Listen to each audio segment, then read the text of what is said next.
Hello, it's another month, another Monday, and another chance to learn from our mistakes.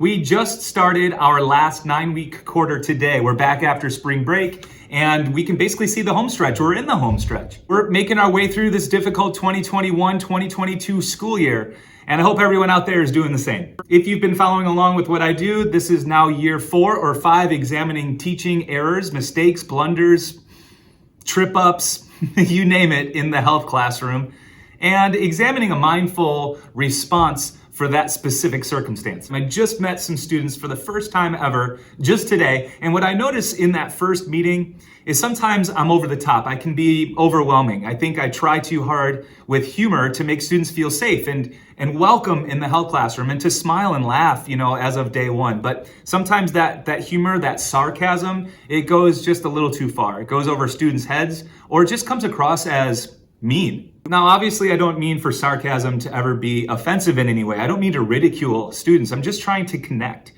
But in that connection, I can see it. I can almost see it in the moment as well. I can see that it just doesn't vibe. It doesn't hit home. It doesn't match other students' expectations of a teacher on day one. So I have to be careful. What this self-reflection series allows me to do, actually forces me to do, is really examine my persona, but not just my personality in front of students.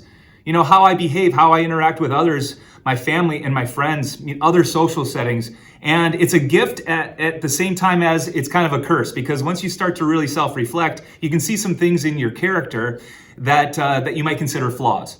So to be real with everyone out there, I can see that some of my character flaws include using too much sarcasm. Honestly, I think it comes from a good place. But if I'm truly being mindful and I really am reflecting on the teaching process as I claim to be doing here, then I want to acknowledge that oftentimes I make mistakes with humor. I know other teachers out there are thinking the same thing.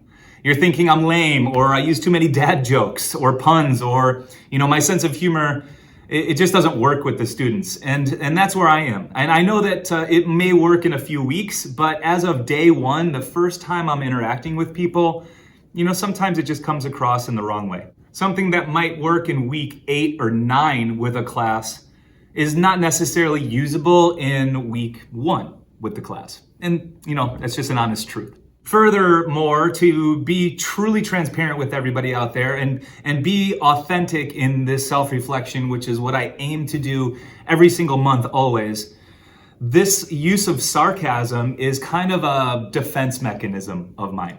I'm sure we could dive deep into this, but really humor, or at least my use of humor, is oftentimes a front to kind of hide and overshadow my nervousness. Yes, even teachers get nervous about starting a new course. I get nervous to do public speaking. I get nervous to do things like this YouTube series. I get nervous in a lot of social situations, just like anyone. I try and mask that nervousness with humor.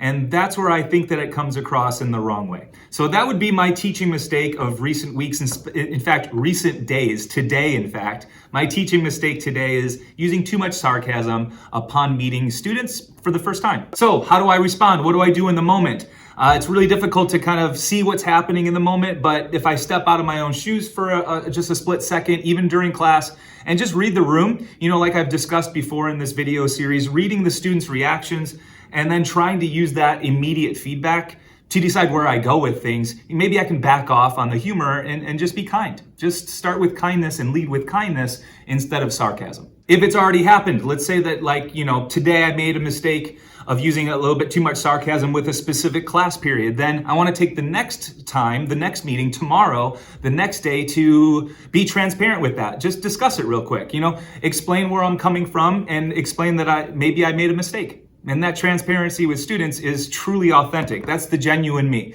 I'm trying to connect with everybody, and I guess I just went overboard. And that happens. I'm a big fan of that. I think it's useful. I think students appreciate that as well. And again, that allows me to be genuine with the students and be the real teacher that I am. Which brings me to my mindful tip this month, and that is use humor to connect, not discourage. If I keep that in mind, in the back of my mind, especially if I'm going through a lesson and I think that there's a space to plug in a little bit of sarcasm or humor, If I keep that in mind, I find that the lesson goes better. Use humor to connect. I don't want to discourage the students with the humor. It's obviously tricky and kind of a thin line to toe. I want to make fun and poke fun at myself, poke fun at students, but in the right way and in a useful way. Does it further the lesson? Does it really embellish what's going on at the moment? Or can I be mindful enough to see that it's unnecessary? That's this month's tip to myself. Use humor to connect, not discourage. I found it useful. In fact, I'm in real time using it right now today, going into tomorrow.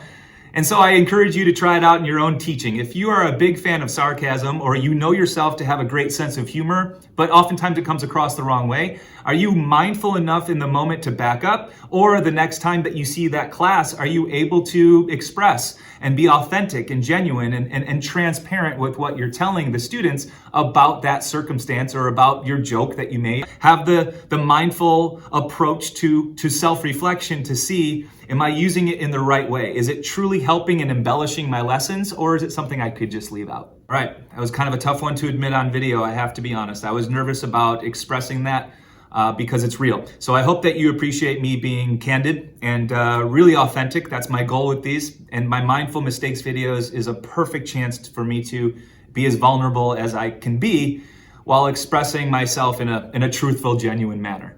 I've worked this entire school year to do just that, to really examine some of the difficult things that are going on month to month in the world of teaching.